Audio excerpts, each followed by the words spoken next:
It's Filter Free Friday, y'all. Listen, I'm glad y'all here. I've told you before that I have thin skin and that I struggle to handle criticism well. And as such, I work on it all the time. But what I realized this week is that I have been getting a lot of information from people and from sources that really talks about how to handle criticism when you don't deserve it.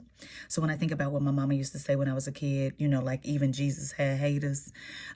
She didn't say it like that. She actually said every Jesus has a Judas. But basically, the idea was, you're going about your life doing the right work and there are going to be naysayers in the background. Or when I think about listening to the entire sermon of Joel Osteen around how to handle criticism, most of the content really is about when you are unfairly criticized. But let me let you know what on this third day of the Lenten season, what I have realized is that sometimes I deserve the criticism. I deserve it. And when I get it in those moments, reasons, stories, and excuses are not going to be helpful to me, especially if I am going to do the work that God has called me to do. And on the third day of this Lenten season, I spend my time differently than most. I spend the time really focused on making sure that I am doing what God has called me to do. And that for me is how you show up like Jesus. So anyway, yesterday I saw this woman named Minda Hart, and Minda was talking about how to be a courageous listener. And Minda wrote the book called The Memo. And I remember seeing it. I knew I needed to read it because I always try to read things that have something to do with my work. But there were a few things about it that made me go, just from the cover. And that's that unconscious bias thing that just comes right away. I remember I told you we all have it. And there were several things. One, the woman on the cover is Black, but we were saying women of color.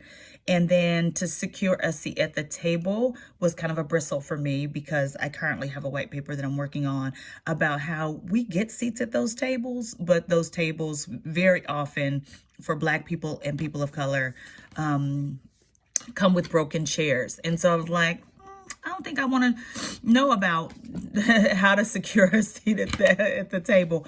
But my goodness, was she phenomenal yesterday. And she talked about how to be a courageous listener. And in that moment, she was talking specifically about how white people could be better allies and take that allyship to bravery, courage, and action. But I heard it in that when I am being criticized, instead of focusing on reasons, stories, and excuses, how I can be a courageous listener.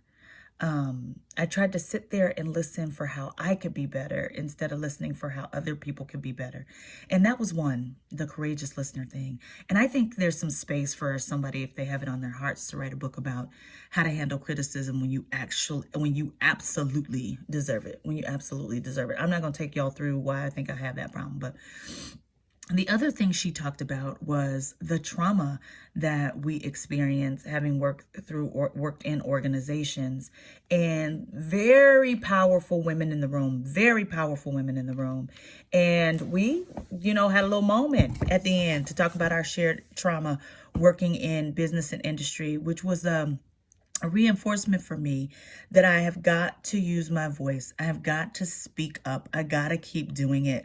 There are going to be people who are unhappy, and I will keep trying as best possible not to leave dead bodies in the wake and to focus on how the truth can be something we embrace instead of the truth being something that we abhor. Another kind of book that I've, people tell me, they're like, Nicole, you should read this book. This is another one that someone said, Nicole, you should read it. And when I hear people say you should read it, I'm like, okay, there's something they want me to know. And it's called Our Search for Belonging, How Our Need to Connect is Tearing Us Apart. And there was something in there that I finished it yesterday, but what stood out to me was that the Jesus of the Ku Klux Klan is the same Jesus of Martin Luther King. They reading the same Bible. They say they serve the same Jesus.